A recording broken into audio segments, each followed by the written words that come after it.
ხმაური ხონის მუნიციპალიტეტში საკრებულოში დაგეგმილი სხდომა ჩაიშალა. სხდომის დაწყებამდე შენობასთან ქართული ოცნების აქტივისტები და მხარდამჭერები შეიკრიბნენ და საკრებულოს თავმჯდომარის გიორგი გელენიძის გადაყენება მოითხოვეს.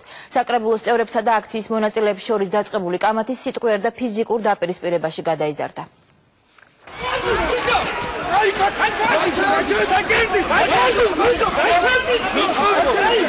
ხონის საკრებულოს სხდომის დაწყებამდე რამდენიმე წუთით ადრე ქართული ოცნების აქტივისტებსა და საკრებულოს წევრებს შორის დაპირისპირება დაიწყო.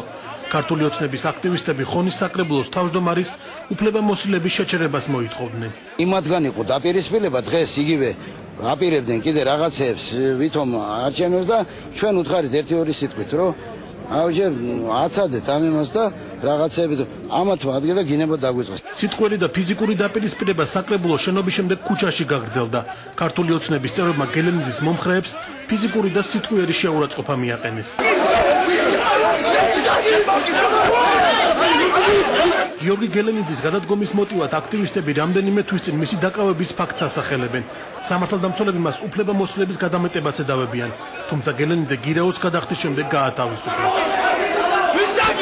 ჩვენი მოთხოვნა დღეს იყო, რომ საკრებულოს სხდომა არ ჩატარებულიყო და შერჩეულიყო თუ აპირებდნენ საკრებულოს თავმჯდომარის არჩევას, რომელიც მეტნაკლებად მისაღები იქნებოდა არა მხოლოდ პოლიტიკური სპექტრისათვის, არამედ საზოგადოებისათვის. დაპირისპირო პოზიცია აქვს საკრებულოს ნაციონალური მოძრაობის წევრებს. ოპოზიციური პარტიის თავმჯდომარე მომხდარ ინციდენტს მათზე განხორციელებულ ზეწოლად აფასებს. ბატონი გიორგი გელენიძის წინააღმდეგ იყო ეს ზეწოლა გამართული საკრებულოს თავმჯდომარის წინააღმდეგ. მე ამ სიტუაციას ძალიან ცუდად ვაფასებ.